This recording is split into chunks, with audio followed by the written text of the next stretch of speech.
Hello and welcome to today's clip on how to carry out remote fieldwork through the use of Google Earth Pro. I'm going to be going through some quick tips and hints about different resources that Google Earth Pro can provide for you so that you can carry out meaningful fieldwork within the geography classroom.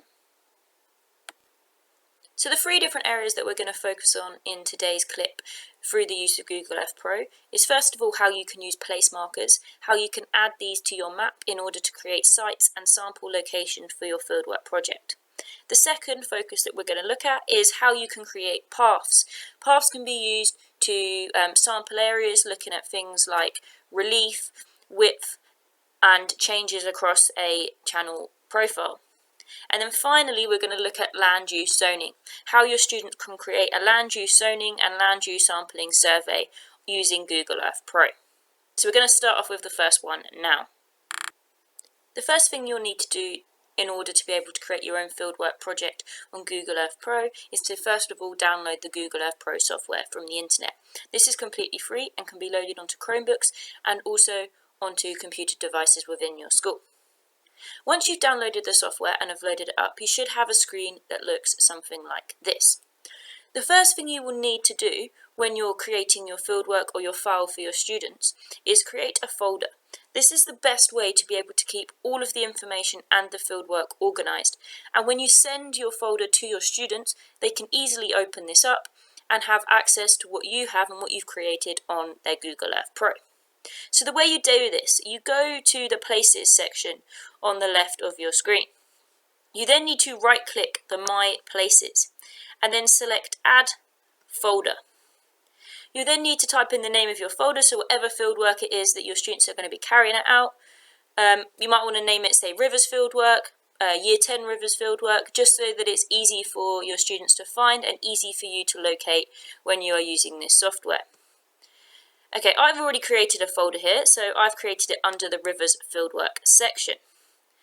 Under the Rivers Fieldwork section, I've got all the information that I've created already. The first thing that is important to do is I'm going to show you how to create sites and locate sites for your students.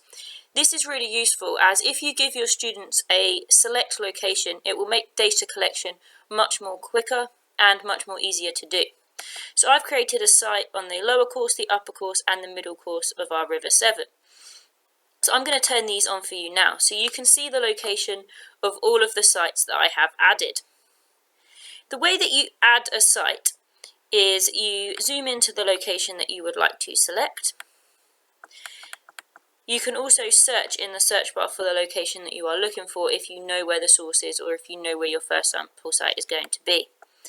Then, once you've located the specific location that you want your students to sample, I'm just going to select here for now. You then find your river and you select the little yellow pin at the top of the screen where it says Add Place Marker. Once you select that, it will give you a place marker that has been put on the map. So you can drag this around to the specific location that you would like your students to sample.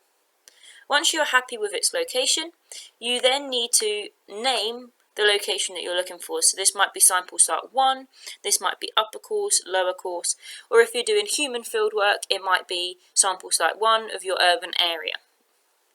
It's completely up to you as to what you name this. You can choose to change the colour of these pins if you'd like to, so that it's easy for your students to differentiate between different locations. You do that by selecting the Style and Colour section on your tabs. So once you're happy with that, you type in the name that you would like, you type in any extra information you'd like, change the colour and then select OK. And the place marker will be saved in your location. You can turn these on or off by selecting the ticks at the side, whether you want them to be viewed on your map or not. I would also recommend here creating another file. Once you've created all of your sites, creating a little folder within your River Fieldwork section.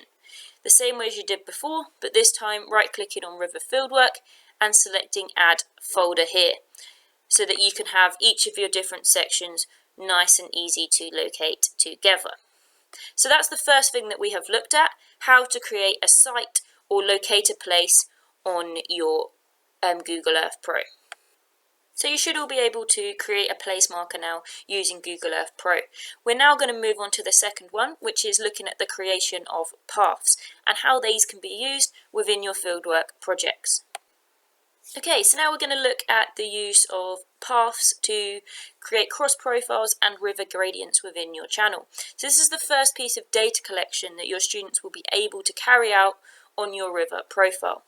So I'm going to show you this using the middle course of the river, as this is easy to see and the river is wide enough for me to be able to demonstrate it here.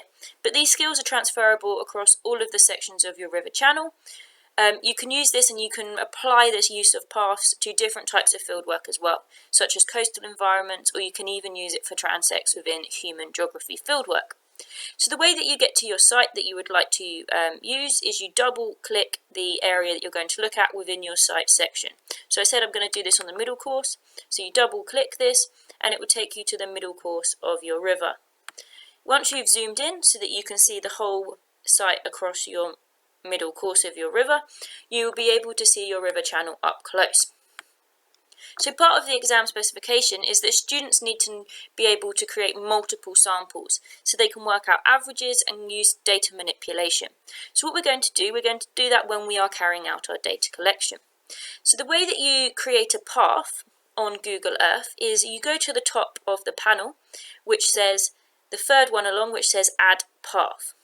So a path is basically just a line that you will be adding to your map.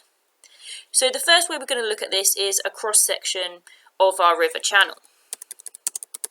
So you can choose how you want to name this, whatever's going to link to your river or the fieldwork that you are carrying out best. I'm just going to name this cross-section 1 for now. As with the places, you can change the colour of your width. So you might want to choose all of your middle course sections to be in pink, you might want them to be in green, and then you might have your upper course in a different colour. It's up to you how you want to lay out this fieldwork for your students. I tend to do this so that all of the river cross sections are in one colour, all of the gradients are in a different colour, so it's easy to differentiate that way. So I'm going to select pink for my river cross profile. So once you're happy with the colour that you are going to use, then you have to draw your line. So the way you do this is you select the first point you want to measure across your river channel, making sure that you go all the way from one bank to the other bank. Once you have drawn your line across your river and you're happy with your cross section, you select OK. This will then create a section across your river profile. You don't want this to be in the site section, however. You want to create a new folder within your fieldwork, which might be cross sections, upper course, middle course, lower course, however you want to lay this out for your students. You can get your students to repeat this more than once. So I've just added in another path which I've drawn earlier to save time. Once you've done this, your students can then select your cross profiles and find out information about that cross section on the river by right-clicking the cross section that you have just named. Then if they scroll down to the section that says Show Elevation Profile, it will then give them all of the information they need about this cross section of your river channel. So you can see the river here is 65.4 metres across. So your students can make a note of this just as if they were collecting regular data. So we can also see this for our middle course as well, for the second sample. So this one is 69.6 metres. So we have a slight increase in the width of our river channel. So your students can use this data, they can write it in a table and create graphs about the width as your river changes from the upper course to the lower course. So that's the first way that you can use paths to measure width of your river channel. The second way that paths can be used is through the use of gradient. So you can look at how your river gradient changes from the upper course of your river to the middle course to the lower course. The way you do this time is you draw your line running up the river. So just as you did before, you need to select Add Path. This time, you want to name it something to do with your gradient. So river gradient 1. I would suggest colouring this different to your width. So you might want to select purple or green, as I have done here. Then once you're happy with your naming, you then draw the gradient along a section of your river, for example, there. Now that you've done that, you can select OK, and this time, when you select your river gradient, make sure it's in the right section on your graph. You right click again, show elevation profile, and this time you will be able to see how your gradient changes from the river across. So you can see here that it's over a distance of 182 metres, and there has been an increase in 0.09 metres. So our river channel is pretty flat in this section of the middle course. So you can get your students to create more than one path and work out a mean for your river gradient. So we've looked at place markers and the use of paths to carry out fieldwork. We're now going to look at the final thing that I'm going to go through with you today, which is the use of land use zoning and being able to section off different areas in your map around your river channel. This is really useful as this can be applied to both human geography fieldwork and physical geography fieldwork very easily.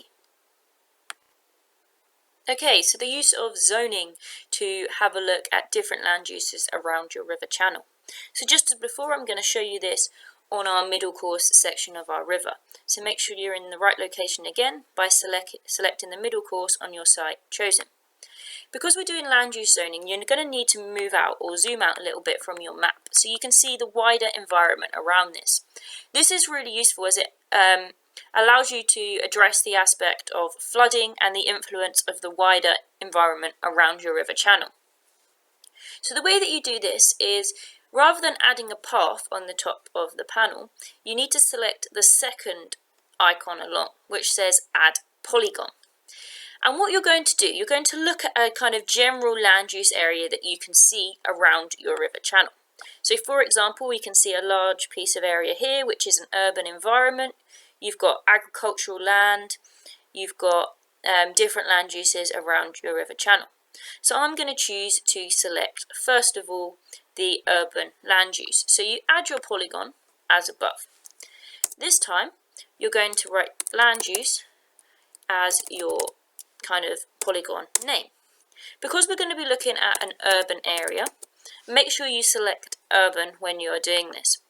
I'm going to choose all my urban land use to be in the colour blue, as this will make it easier to have it stand out. So once you're happy with the colour that you've selected, you select OK. So just as you did with the river channel when you're drawing your line, you do the same with your polygon. However, you need to make sure that you trace around the area that you are selecting. So this might take a little bit of time, but you draw around your polygon. Once you're happy that you've selected all of the urban area that you want to include in this land use, so I'm going to leave it there, you then select OK. And what will happen is your urban area will be shaded in the colour that you have selected. So I've selected kind of a light blue.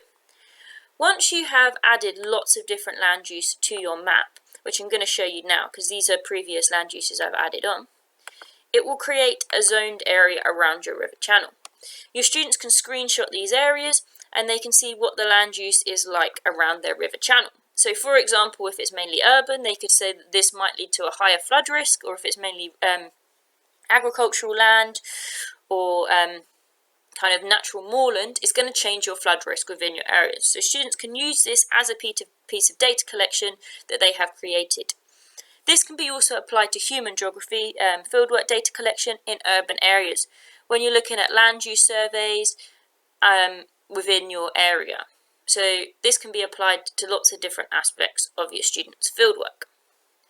Hopefully this has given you some kind of different hints, different tips of different tools that Google Earth can provide you with to carry out fieldwork. These can be applied to lots of different fieldworks, not just river fieldworks that I've shown you today. So if you check into my webinar, which will be taking place later on in the year, you'll be able to get some more hints, some more tips, and I'm going to go into a bit more detail the use of physical fieldwork and human fieldwork and how Google Earth can be used to create this within your classroom. Thank you.